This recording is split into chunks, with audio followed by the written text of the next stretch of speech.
welcome back to iProperty Radio with myself, Carol Tallon. You can contact us on social media at iProperty Radio or email hello@ipropertyradio.com. In the Proptech Hot Seat today is a returning founder. It's Peter Murphy, founder of ZiggyTec. Peter, you're very welcome back. It's a couple of years since you were in the Proptech Hot Seat previously. How have things been over the past, say, 2 to 3 years? Well, thanks, Carol. They've been okay. Bumpy ride, like for a lot of businesses. Our business was impacted by the pandemic. We had an awful lot of work ongoing throughout Europe coming up to the pandemic, and obviously that took a blow because we couldn't get into buildings, we couldn't get dispatched. But there was upside to it. When we went to market initially in 2018, our core products were around utilities, measuring gas, electricity, water, heat for buildings. And prior to the pandemic, we expanded out into measuring indoor air quality because we thought it would be important. And that's come to pass. Obviously, the pandemic has really shone the light on the importance of indoor air quality. And we got a big uptake in our demand for that service. So much so that probably half our business now is doing indoor air quality and the other half is doing utilities. And we've gone from strength to strength. We've launched new products this summer, which I can talk a bit more about later. But yeah, there's pluses and minuses the pandemic brought. The usual roller coaster you have with a startup. Yeah, no, look, you're absolutely right. And of course, the environment has changed so much in 2018, right across the range of technologies feeding into the built environment. But let's return there for a moment about air quality. We recently had Anthony Slumbers, UK Proptech speaker, on the show, and he was really very blunt when he said that actually COVID taught us that buildings can harm us. So that's the one thing we learned about COVID, that buildings badly designed, badly ventilated, they can harm us. And that's something that, while we have known for centuries, maybe it wasn't really taken on board as a serious threat, and COVID changed that. So in terms of indoor air quality, when you started out in 2018, that wasn't on your radar. How did you get from utilities and measurement into indoor air quality? Well, the common thread there is IoT, Internet of Things technology, and we use the same underlying technology to measure a whole range of different parameters within the building. So actually, it turned out to be a reasonably easy step to, well, we're measuring utility usage. Can you measure the indoor air quality usage for us as well? Because it all is feeding into the same program. So if you're a customer of ours, say, that has GRESB reporting, they need to feed utility data in, they need to indoor air quality data, et cetera, et cetera. It's all about the data. It's all about getting a stream of consistent, accurate data out of buildings into the cloud so they can be used and interrogated. And I'm conscious that we have been talking about IoT for years now at this stage, but we forget that there are people just joining the conversation now. So you might just break that down into simple terms, what IoT is and how it relates to the built environment. I will, yeah. So I'll read a definition to get us started with, So Internet of Things is the interconnection via the internet of electronic devices embedded in everyday objects, enable them to send and receive data. Okay, that's the boring definition. So in common day stuff, we all know the internet connected fridge, the internet connected washing machine, your Apple Watches and all of that. They're all examples of IoT devices. I don't know how useful an internet connected fridge is, but it's an example of it. But bring it back to the built environment. And we're down to getting devices that are internet connected. And that's the really important thing. Having devices locally connected within the building is of limited use unless it's in the internet, because all our customers manage portfolios and they want to see their complete estate. They don't want to be ringing up local people. Stuff captured in Excel spreadsheets is no good. So great examples then are in the built environment is your live electricity usage, your live gas usage, your live indoor air quality in every room in the building, and it's all internet connected.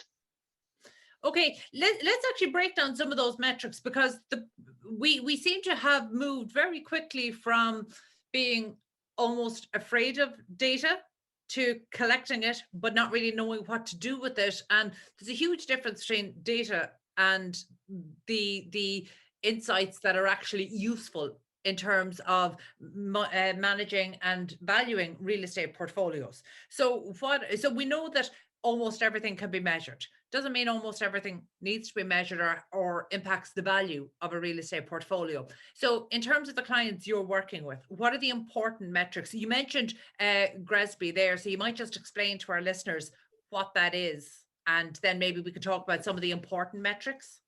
So GRESB assesses a building against various ESG standards and benchmarks those buildings and gives it a rating. And obviously a higher rating will have a higher valuation, and people will want to reach higher and higher up in the score. But if you just talk about what our customers have, a landlord, if it's a fully let building or a multi-let building, what the tenants in those buildings, what energy they consume, like electricity, gas, water, is extremely relevant to the landlord, even though the landlord doesn't have to pay for it, but it's a benchmark for how good or otherwise that building is at using energy. And that's crucially important to the valuation of the building. Just before we move on from this, because it's something we've touched on the show previously, and actually I would say it's one of the most commonly asked questions into Proptech Ireland, and that is around common reporting standards. So GRESB is one of literally hundreds of global standards for ESG reporting. Now, in Ireland, we don't yet know which is the best. We know that GRESB is becoming the most common standard. Yes. What we're seeing anecdotally, we only have anecdotal evidence. So the clients you're working with, what's the most commonly used standard or standards that they're working towards? Well, GRESB I think would be the leading standard out there. There'll be well building performance, there'll be the lead operational performance, but I would see GRESB most often being used. I will say that I think EU taxonomy is going to bring a huge burden on the industry and is going to be a level playing field, because we're talking about regulation. EU taxonomy is regulation as opposed to voluntary codes like GRESB. And that's going to place a huge burden on people on how their estates are seen. How imminent do you think that is? Because obviously this is something that's been talked about for quite a long time, but across the built environment, it feels like we're constantly talking about buildings in the top 10%. There's 90% of buildings that aren't there. So how imminent do you think this is in terms of shared regulations for building performance standards? I think it's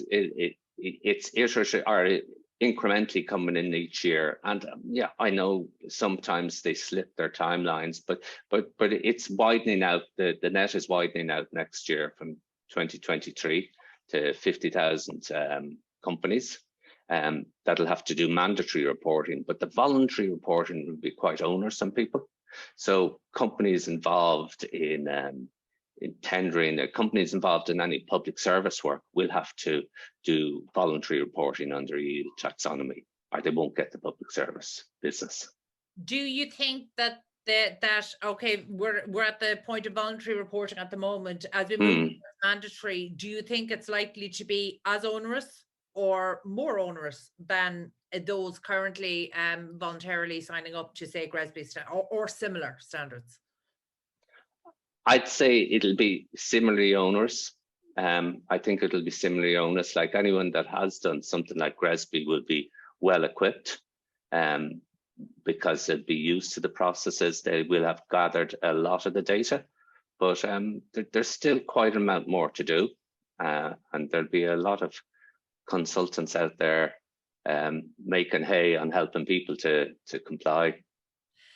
Peter, who are ZiggyTec customers? So we have two broad sets of customers. Our original customers were building owners, okay, the people that own the buildings, the people that needed and still need to get data out of the buildings so that they can benchmark those buildings, okay? So we work for some of the largest real estate companies in the world, as well as in Ireland. We work for an awful lot of them in Ireland. During the pandemic, when we pivoted slightly and moved from just doing utilities into increasingly doing indoor air quality, we got involved in tenants because tenants, interestingly, are obviously a lot more concerned about their indoor air quality than perhaps the owners of the buildings would be, and particularly in multi-let. So that proved to be very, very, very popular, doing indoor air quality within offices. And it's using Internet of Things technology, which is based around using ultra low power devices that have long battery lives, which allows us, so if a customer comes to us and says, well, we need to equip our office with indoor air quality, we can, within 48 hours, turn around that service. And that's the power of IoT. IoT is something across a building that was quite discreet. So as in that data was being collected, people didn't know about it. And one of the things that really changed during COVID, and I thought it's a simple way to illustrate a point, but it's a very powerful one where, across commercial buildings and office buildings, the cleaning and maintenance staff would have been quite discreet as to when cleaning and maintenance was being carried out. So the idea was that there wouldn't be a visible presence in the building, whereas COVID changed that. So even the same level of cleaning and maintenance was being carried out, people suddenly were hanging signs and wearing a high-vis vest, because we know that it wasn't just about the safety and cleanliness of a building. It was about the perception of safety and cleanliness in a building. And similarly, now that the conversation has shifted towards indoor air quality in the workplace, now we don't particularly want a discrete solution. We want a solution that we can shout about to our teams and to visitors coming into the workplace. So how has that borne out in the service that you're offering? We definitely want a solution that we can shout about once we're happy that the answer is right. And that is important. And I suppose that it's a double-edged sword. Sometimes there is a tiny bit of nervousness about measuring indoor air quality, just in case the answers aren't as good as one would hope. Now, more often than not, particularly in higher end buildings, the answers are very good, very good. That said, we're seeing very low occupancy still. A lot of the buildings still have very low occupancy. So naturally, the air quality might be a little bit better than it would otherwise be with such low occupancy in there. But like the pandemic did show us that you can't catch COVID or the cold from touching surfaces. Okay, it's purely airborne transmission. And the quality and the cleanliness of the air in your building is absolutely crucial to reducing the transmission of not just COVID, flus, colds, the whole lot. Okay, you're saying purely airborne, but I thought the science had landed on it being primarily airborne, as opposed to purely airborne in terms of COVID infection. But look, that's kind of a point for people to maybe satisfy themselves with in terms of the most up-to-date health advice. But just back to the point of occupancy, I presume that's one of the metrics that you're looking at when you're measuring within buildings. Are you looking at use, as in space usage, not just energy usage? Are you looking at occupancy levels within the building? We are. So we're launching that product. We're doing a prototype with a customer at the moment, okay, where we're doing occupancy measurement. I think that's just going to be very, very big. And there's various parameters that one measures, but to really understand how and when your building has been used with hard data rather than anecdotal data will be very, very powerful. I suppose, Carol, I have a theory here, my own theory in around people in professional services in a hybrid working environment are probably going to focus on reducing some of their office space. And certainly they're focused on repurposing them to less individual spaces and more collaborative spaces. But their office space is a huge part of their CO2 footprint. And if they can reduce office occupancy by 10, 20%, it'll have a measurable impact on their drive to get their energy usage down by 50% by 2030. And you need to do that with data. You need to understand how your building has been used and when it's been used. Okay, can I just clarify there? Do you mean actually to get the occupancy down, or do you mean to actually get the footprint of their, as in, sorry, the square footage, to reduce that? Well, yeah, if you're leasing space, the carbon footprint associated with that lease is quite significant. And if you can, through better optimization, reduce that by 10, 20%, that'll go straight to the bottom line on your carbon footprint. And I think it'll be a very, very meaningful way to reduce a company's carbon footprint. It feels like, you know, every couple of weeks there's a new report in terms of office, not just in Ireland, but certainly globally. And, you know, the latest one is that staff are reluctant to return to offices, and I'm not sure that's safety related. I think people have discovered a new way of living, and they don't necessarily want to return to the way things are. And I say that as I'm recording from Connemara for Dublin South FM. Yeah. I think that that's a very valid concern. How long it will be there for, it remains to be seen, but I think it's a valid one. But actually, one of the other trends we're seeing is a move away from co-working spaces. And yet, I know you were talking about fewer individual spaces and more shared collaborative spaces. So how does that fit in? I mean, is there a new type of office that has yet to be configured, that is not individual offices, that has assigned ownership or usage, but maybe collaborative spaces that aren't the co-working spaces that we've become used to over the past decade? I mean, are you seeing any innovations across your client about a new type of office that actually will tempt people from their homes, wherever they've chosen to make them over the last number of the past 2 or 3 years or 2.5 years? Absolutely. There has been a huge shift in renovating during the pandemic, and renovating the workspace, different types of workspaces, and certainly to make them more attractive. And, you know, that's where we've come into there. We've sold an indoor air quality solution as part of the overall package to make the workplace more attractive. I totally agree with you on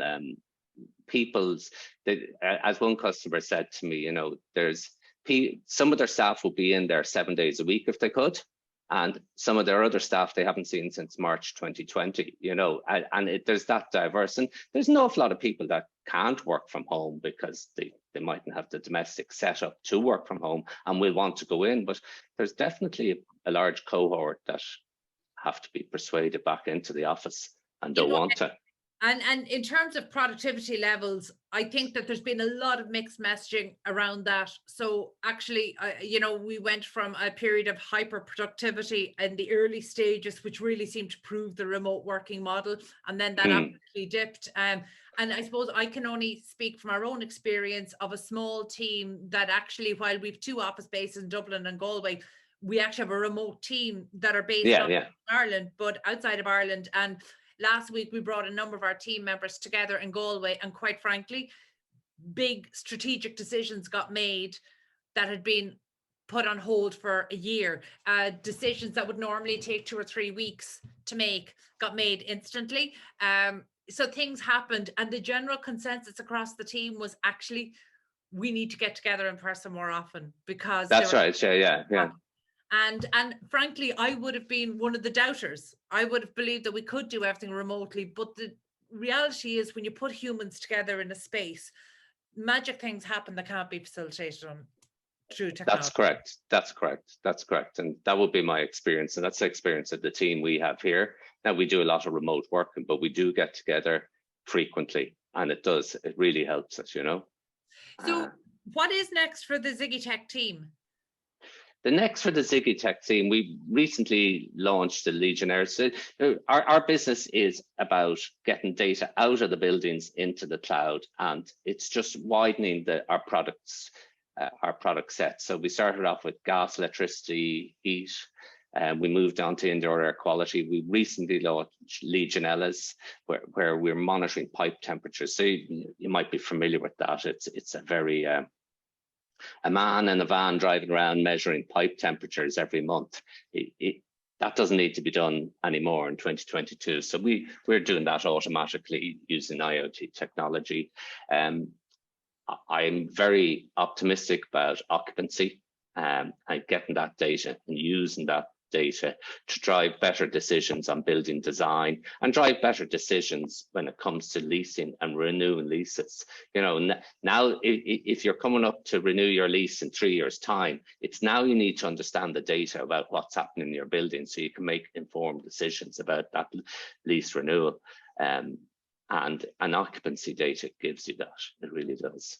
I like a simple explanation that I can understand. So I like when you talk about the core purpose being about getting data out of the building and into the cloud. But when it's in the cloud, still has to be then, I suppose, put to use to actually be able to take action on. You know, so we talk about these actionable insights. And I think that now, please correct me if I'm wrong here, but I can see a huge improvement on buildings gathering data.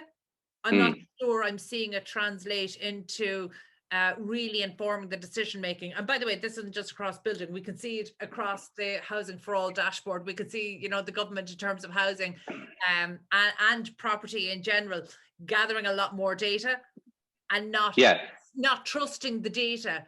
There's still, they're having some consideration for it and then going and making decisions that actually don't rely on the data. And I don't know, but I'm also seeing that across real estate. And is there a trust that needs to be built up that actually the data is telling us something valuable that we need to know?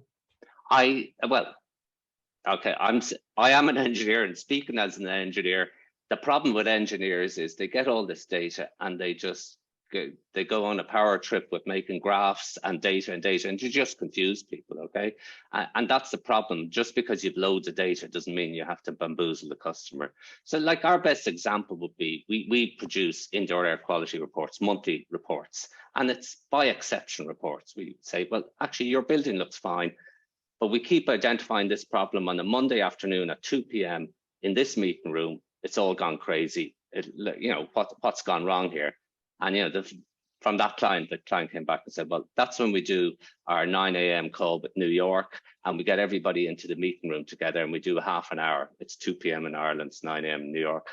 And I said, well, that's your problem. You know, that meeting room isn't designed for the 30 people, you know, you're all piled in. You need to do something different because the indoor air quality. So that's kind of using the data smartly. And then the rest of the time, you're just monitoring data by exception, saying, you know, the rest of the building is operating okay at the moment. Okay, another client came to us and they couldn't understand. They had huge problems in one corner of the building, and they found out that the damper actuator had broken, and they got the landlord to fix it. But it's all piping the data in so that you're managing by exception. You know, picking up water leaks, picking up power surges. That's what one does. But I presume these insights are only as good as the action then that whether it's portfolio owners or the tenants themselves are going to take after it. Yeah, well, now my experience is, but when people see the data presented simply and coherently, that action follows rapidly. Okay. Absolutely.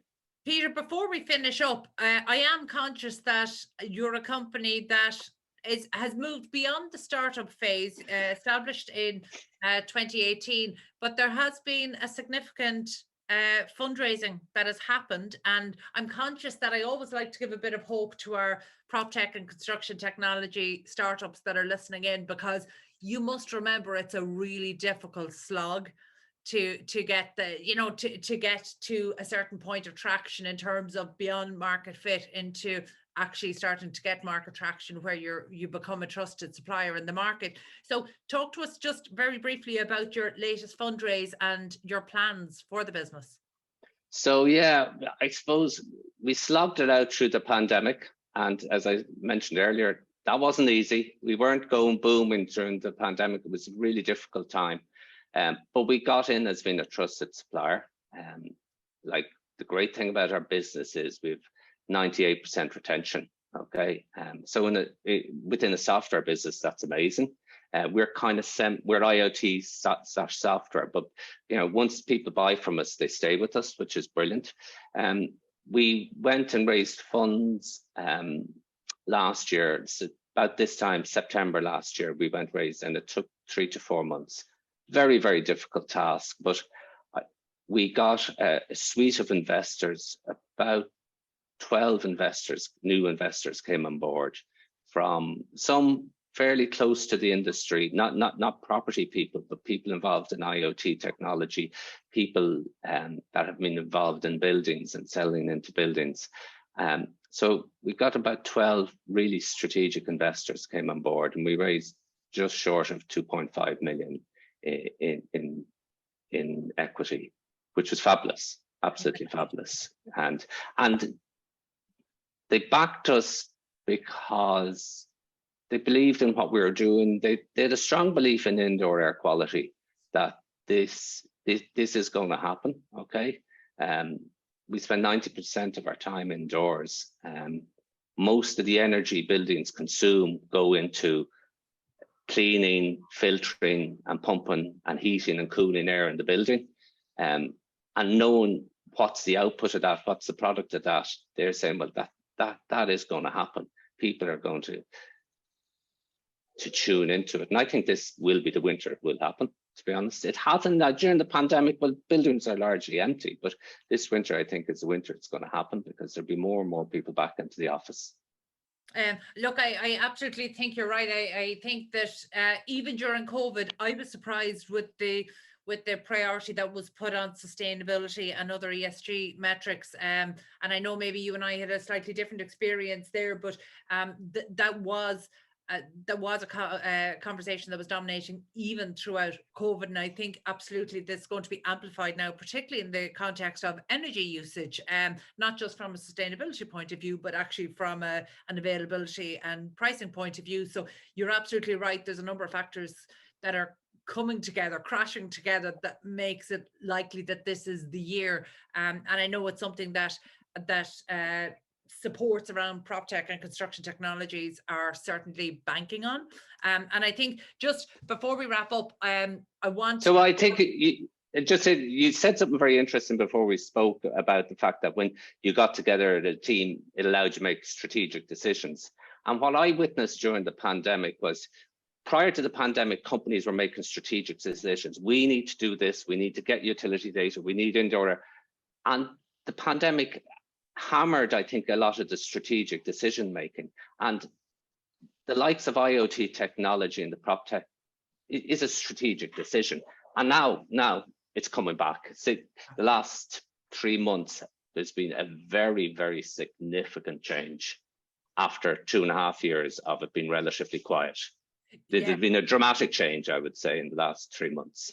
You're absolutely right. It's the difference between thinking strategically and acting reactively. And to be fair, during COVID, we all had to act reactively. It was reactive. We're putting hand sanitizers out, masks. It was all reactive stuff. But now the strategic thinking is really coming in. I've never had as busy an August as I had this year. Well, and that's a great sign, but actually you reminded me of something that we've noticed within our own companies that I'm certainly going to share with our audience here. The one thing I ask is that companies who had their ESG strategic plan prepared prior to COVID and had things on hold, do not bring that plan back to the table. Actually sit down, because things have changed, not just around COVID, but actually so many factors and technologies have changed so entirely over the course of 3 years that I would say do not resurrect an old ESG strategy.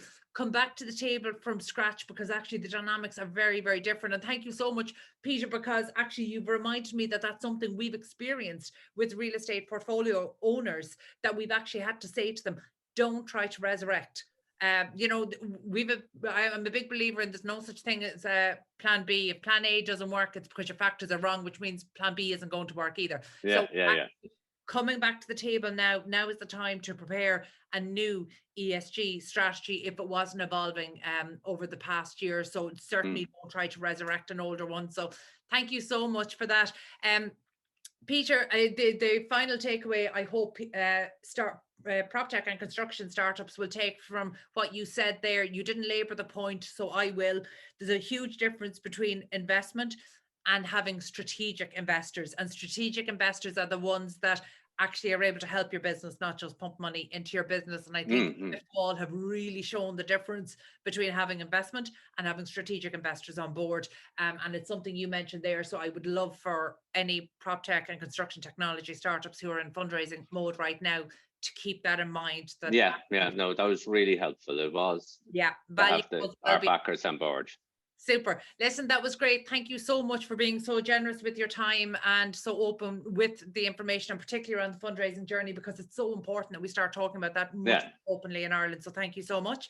That was Peter Murphy, founder of ZiggyTec. And that's it from us this week. You can get in touch with the show on social media at iProperty Radio or email hello@ipropertyradio.com. My thanks to the Hear Me Roar media production team and to Luke Delaney on sound for Dublin South FM. Until next time, thank you for listening.